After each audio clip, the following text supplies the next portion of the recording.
Hi നമസ്കാരം, പുതിയൊരു വീഡിയോയിലേക്ക് സ്വാഗതം. ഞാൻ ഉമ്മർകുട്ടി. ഞാനിന്ന് വന്നിട്ടുള്ളത് പലരും പേഴ്സണലായിട്ടും അതുപോലെ തന്നെ കമൻ്റായിട്ട് രേഖപ്പെടുത്തിയിട്ടുള്ള ഒരു ഡൗട്ട് ക്ലിയർ ചെയ്യാൻ വേണ്ടിയിട്ടാണ്. കാരണം എല്ലാവർക്കും ഇത് ഉപകാരപ്പെടുന്ന കൊണ്ടാണ്. എന്താണെന്ന് വെച്ചാൽ, നമ്മൾ അഡ്മിഷൻ എടുക്കുന്ന സമയത്ത്, കാരണം നമുക്ക് ജൂൺ ജൂലൈ സെഷൻ അഡ്മിഷൻ എടുക്കുന്ന സമയമാണ്. പിന്നെ അതുപോലെ തന്നെ ജനുവരി ഫെബ്രുവരി സമയത്ത് അഡ്മിഷൻ എടുക്കുന്ന സമയമാണ്. കാര്യമായിട്ട് നമ്മൾ അഡ്മിഷൻ എടുക്കും, പി ജിക്കോ അല്ലെങ്കിൽ നമ്മൾ ഡിഗ്രിക്കോ അഡ്മിഷൻ എടുത്തു കഴിഞ്ഞാൽ നമുക്ക് അഡ്മിഷൻ കൺഫർമേഷൻ മെയിൽ എന്ന് പറഞ്ഞിട്ട് നമ്മൾ കഴിഞ്ഞ വീഡിയോയിൽ പറഞ്ഞിട്ടുണ്ട്. വിത്തിൻ ഒരു ഒന്നര മാസത്തിനുള്ളിൽ അല്ലെങ്കിൽ 1 മന്തിനുള്ളിൽ തന്നെ നിങ്ങൾക്ക് കൺഫർമേഷൻ മെയിൽ എന്ന് പറഞ്ഞിട്ട് നിങ്ങൾ കോഴ്സ് അഡ്മിഷൻ എടുത്ത് പറഞ്ഞിട്ടൊരു മെയിൽ വരും. പക്ഷേ ചിലർക്ക് അങ്ങനെ വരുന്നില്ല, കുറേ ലേറ്റ് ആയിട്ടാണ് വരുന്നത് പറയാറുണ്ട്. അതെന്തുകൊണ്ടാണെന്ന് വെച്ചാൽ, നിങ്ങൾക്ക് പലർക്കും ഒന്നുകിൽ നിങ്ങളെ സർട്ടിഫിക്കറ്റ് അപ്ലോഡ് ചെയ്തതിൽ എന്തെങ്കിലും ക്ലിയർ കുറവോ, അല്ലെങ്കിൽ നിങ്ങൾ കൊടുത്ത അഡ്രസ്സിലോ അല്ലെങ്കിൽ നിങ്ങൾ കൊടുത്തതിൽ എന്തെങ്കിലും പൊരുത്തക്കേട് ഡിസ്ക്രിപ്പൻസി മറ്റോ കാര്യങ്ങൾ വരികയാണെങ്കിലാണ് ഇങ്ങനെ അധികവും ലേറ്റായിട്ട് കാണാറുള്ളത്.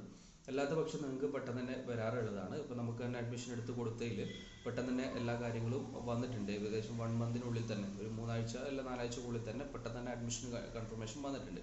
പക്ഷേ ചിലതിൽ നമുക്ക് ഡിസ്ക്രിപ്പൻസി നമുക്ക് കാണിക്കുന്നത്, നമുക്ക് സർട്ടിഫിക്കറ്റ് അപ്ലോഡ് ചെയ്യുന്ന സമയത്ത് ഒന്നുകിൽ അതിൻ്റെ മാർക്ക് ലിസ്റ്റിൻ്റെ മുകളിൽ നിങ്ങൾ മാർക്ക് കാണാത്ത വിധത്തിൽ എന്തെങ്കിലും എഴുതുകയോ അല്ലെങ്കിൽ അതിന് ക്ലിയർ ഇല്ലാത്ത കോപ്പിയോ നിങ്ങൾ കൊടുക്കുന്നതായിട്ടാണ്. കാരണം ഒന്നാമത് നമ്മൾ ഇതിൽ പറയുന്ന സൈസ് എന്ന് പറയുന്നത് നമ്മൾ സാധാ സർട്ടിഫിക്കറ്റൊക്കെ 200 KB ആണ്. അതിൻ്റെ താഴെ മാത്രമേ വരാൻ പാടുള്ളൂ മാക്സിമം പോയാൽ.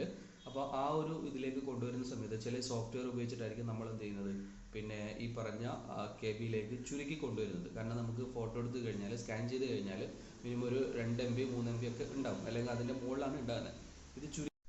അപ്പോൾ നമ്മളിത് ചുരുക്കി വരണമെങ്കിൽ നമുക്ക് ചില ആപ്ലിക്കേഷൻ്റെയോ അല്ലെങ്കിൽ ഏതെങ്കിലും ഓൺലൈൻ വെബ്സൈറ്റിൻ്റെ സഹായത്തോടെയാണ് നമ്മൾ എന്ത് ചെയ്യുന്നത്, ഈ സർട്ടിഫിക്കറ്റ് അതിൽ അപ്ലോഡ് ചെയ്തിട്ട് ഈ പറഞ്ഞ സൈസിലേക്ക് നമ്മൾ ക്രോപ്പ് ചെയ്തിട്ടോ അല്ലെങ്കിൽ സൈസ് കുറച്ചിട്ടോ വരുന്നത്.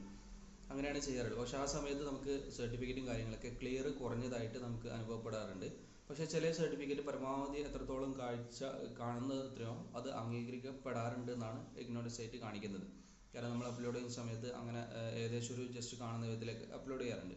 പക്ഷേ ഇങ്ങനെയുള്ള സംഭവങ്ങൾ, ഇപ്പോൾ എഴുത്ത് മുകളിൽ വരുന്ന മാർക്ക് തടസ്സപ്പെടുന്നതോ അല്ലെങ്കിൽ പിന്നെ ചില സർട്ടിഫിക്കറ്റുകൾ തീരെ ക്ലാരിറ്റി കുറഞ്ഞതോ കാണുന്ന സമയത്ത് ഈ സർട്ടിഫിക്കറ്റ് എന്ത് ചെയ്യുന്നില്ല, അവരെ അപ്രൂവൽ ആകുന്നില്ല. അതിനുശേഷമാണ് നിങ്ങളെ ഹോം പേജിൽ, അഥവാ നിങ്ങൾ അഡ്മിഷൻ എടുത്തു കഴിഞ്ഞാൽ, ഞാൻ നേരത്തെ പറഞ്ഞു, നിങ്ങളൊരു പാസ്വേഡ് യൂസർ നെയിം കാര്യങ്ങൾ നിർബന്ധമായിട്ട് നിങ്ങൾ ഓർമ്മിച്ച് വെക്കണം എന്ന് പറയാറുണ്ട്. അപ്പോൾ അങ്ങനെ കിട്ടിയ കോഡ് ഉപയോഗിച്ചിട്ട്, പാസ്വേഡ് യൂസർ നെയിം ഉപയോഗിച്ച് നിങ്ങളെ പേഴ്സണൽ അക്കൗണ്ട് ഓപ്പൺ ചെയ്തിട്ട് അതിൽ നിങ്ങൾക്ക്, ഞാൻ ഇതിൽ വേണമെങ്കിൽ ഒരു സ്ക്രീൻഷോട്ട് നിങ്ങൾക്ക് കാണിച്ചു തരാം. ആ സ്ക്രീൻഷോട്ട് നിങ്ങൾക്ക് ഹോം അങ്ങനെ 2-3 ഓപ്ഷൻസ് കഴിഞ്ഞിട്ട് ഡിസ്ക്രിപ്പൻസി എന്ന് കാണിക്കും. അവിടെ നിങ്ങൾ എന്താണോ നിങ്ങൾക്ക് തെറ്റ് പറ്റിയിട്ടുള്ളത്, അല്ലെങ്കിൽ ഏത് സർട്ടിഫിക്കറ്റിനാണ് ഇങ്ങനെയുള്ള ക്ലിയർ കുറവോ അല്ലെങ്കിൽ എന്തെങ്കിലും പ്രശ്നങ്ങളോ അല്ലെങ്കിൽ എന്തെങ്കിലും പൊരുത്തക്കേടുകളോ വരുന്നത് എന്നുള്ളത് അവിടെ നിങ്ങൾക്ക് കൃത്യമായിട്ട് കാണിക്കാൻ പറ്റും. കാരണം ഇതൊക്കെ നമ്മൾ കൃത്യമായിട്ട് കൊടുത്താൽ മാത്രമേ നിങ്ങൾക്ക് കൺഫർമേഷൻ മെയിൽ വരും. എല്ലാവരും ഇത് ചെയ്യണം എന്നല്ല, നിങ്ങളെല്ലാവരും ആദ്യം തന്നെ ക്ലിയർ ആയിട്ടുള്ള സർട്ടിഫിക്കറ്റാണ് അപ്ലോഡ് ചെയ്യുന്നതെങ്കിൽ ഇത്തരം ഇടങ്ങേറുകളോ ഇത്തരം പ്രശ്നങ്ങളോ നിങ്ങൾക്ക് ഉണ്ടാവില്ല. കാരണം അത് നിങ്ങൾ മുൻകൂട്ടി ചെയ്യുകയാണെങ്കിൽ. പിന്നെ നമുക്ക് ഇതിൽ തന്നെ കാണാറുള്ളത്, ഇതെങ്ങനെ പരിഹരിക്കാമെന്ന് പലരും ചോദിക്കാറുണ്ട്. കാരണം പെട്ടെന്ന് അഡ്മിഷൻ എടുക്കുന്ന സമയത്ത് കൺഫർമേഷൻ മെയിൽ വരുന്നത്, ഞാൻ പറഞ്ഞു, 1 മാസത്തിനുള്ളിലാണ് പറഞ്ഞു.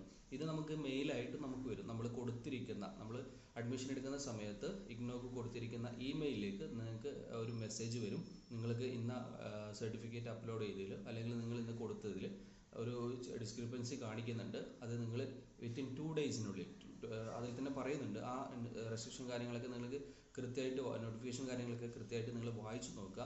കാരണം അതിൽ തന്നെ ലാസ്റ്റ് പറയുന്നത്, നിങ്ങൾ ഈ മെസ്സേജ് വന്ന് 2 ദിവസത്തിനുള്ളിൽ തന്നെ നിങ്ങൾ എന്ത് ചെയ്യണം, ആ തെറ്റുകൾ നിങ്ങൾ മായ്ക്കണം, അതുപോലെ തന്നെ പുതിയത് അപ്ലോഡ് ചെയ്യണം എന്ന് പറഞ്ഞിട്ടുണ്ട്.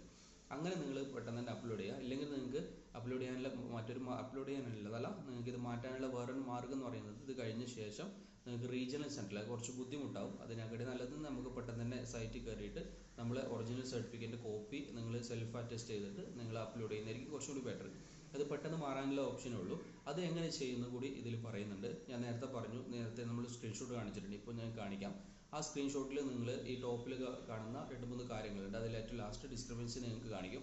അതിൽ നിങ്ങൾ ക്ലിക്ക് ചെയ്യുകയാണെങ്കിൽ നിങ്ങൾക്ക് എന്താണോ നിങ്ങൾ തെറ്റ് കാണിക്കുന്നത് എന്നുള്ളത് അവിടെ കൃത്യമായിട്ട് സൂചിപ്പിച്ചിട്ടുണ്ടാവും. അപ്പോൾ അവിടെ നിങ്ങൾ ഒരു എക്സാമ്പിൾ പറയുകയാണെങ്കിൽ, നിങ്ങൾക്ക് അവിടെ ഒരു സർട്ടിഫിക്കറ്റ് ആണ് നിങ്ങൾക്ക് അപ്ലോഡ് ചെയ്യും. ഇപ്പം SLC ബുക്കിൻ്റെ സർട്ടിഫിക്കറ്റ് നിങ്ങൾക്ക് അവിടെ ക്ലിയർ കുറവാണെന്ന് പറഞ്ഞിട്ട് നിങ്ങൾക്ക് അവിടെ ഡിസ്ക്രിപ്പൻസി നിങ്ങൾക്ക് വന്നിട്ടുണ്ടെങ്കിൽ അവിടെ നിങ്ങൾക്ക് അപ്ലോഡ് ചെയ്യാനുള്ള ഓപ്ഷൻസ് അവിടെ കാണിക്കും. അത് നിങ്ങൾ ചെയ്യേണ്ടത് റിമൂവ് ഡിസ്ക്രിമിനൻസി എന്ന് പറഞ്ഞൊരു ഓപ്ഷൻ റെഡ് കളറിൽ നിങ്ങൾ ഈ സൈഡിൽ കാണുന്നുണ്ടാവും. അവിടെ നിങ്ങൾ ക്ലിക്ക് ചെയ്യുക. അവിടെ ക്ലിക്ക് ചെയ്ത് കഴിഞ്ഞാൽ അപ്ലോഡ് എന്ന് പറഞ്ഞ ഓപ്ഷൻ വരും. അപ്പോൾ അവിടെ അപ്ലോഡ് ചെയ്യേണ്ടത് അവിടെ കൃത്യമായിട്ട് എഴുതിയിട്ടുണ്ടാവും.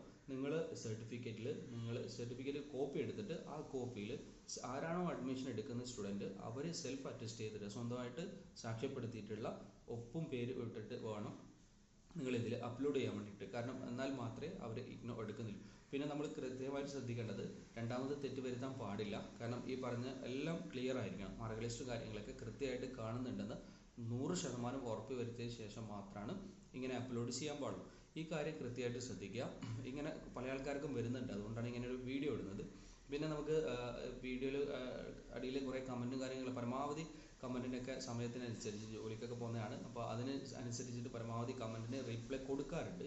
ചില കമൻറ്റുകൾക്ക് നമുക്ക് റീപ്ലൈ കൊടുക്കാൻ പറ്റാത്തത് നമുക്ക് ഡയറക്റ്റ് പറയാൻ പറ്റാത്ത അവസ്ഥ കൊണ്ടാണ്. അവർ പിന്നെ നമുക്ക് ഇഗ്നോ റീജിയണൽ സെൻറ്ററിലോ അല്ലെങ്കിൽ നിങ്ങളുടെ സ്റ്റഡി സെൻറ്ററിലോ പോയി കഴിഞ്ഞാൽ മാത്രമേ അതിനുള്ള ഉത്തരം നിങ്ങൾക്ക് കിട്ടുള്ളൂ. അതുകൊണ്ടാണ് നിങ്ങൾക്ക് കൃത്യമായിട്ട് അതിന് കമൻറ്റിൽ ഇടാത്തത്. ബാക്കി എല്ലാ കാര്യത്തിനും പരമാവധി കമൻറ്റ് റീപ്ലൈ തരാൻ ശ്രമിക്കാറുണ്ട്. അപ്പോൾ നമ്മൾ വീഡിയോ കാണുന്നതിൽ സന്തോഷം. ആദ്യമായിട്ട് വീഡിയോ കാണുന്നവരാണെങ്കിൽ നിങ്ങൾ കമൻറ്റ് ചെയ്യുക, നിങ്ങളുടെ അഭിപ്രായങ്ങളും കാര്യങ്ങളൊക്കെ കമൻറ്റ് ചെയ്യുക. അതുപോലെ തന്നെ എന്തെങ്കിലും സംശയങ്ങളോ കാര്യങ്ങളുണ്ടെങ്കിൽ കമൻറ്റ് ചെയ്താൽ റീപ്ലൈ പരമാവധി തരാൻ ശ്രമിക്കാം. അതുപോലെ തന്നെ ആദ്യമായിട്ട് കാണുന്നവരാണെങ്കിൽ അല്ലെങ്കിൽ നിങ്ങളെ ഫ്രണ്ട്സിനൊക്കെ ഉണ്ടെങ്കിൽ നിങ്ങൾ ഷെയർ ചെയ്ത് കൊടുക്കുക. നിങ്ങളെ എല്ലാവിധ അഭിപ്രായങ്ങളും രേഖപ്പെടുത്തുക. കാണുന്നതിൽ സന്തോഷം. പുതിയ വീഡിയോയുമായിട്ട് വീണ്ടും വരുന്നത്. നമസ്കാരം.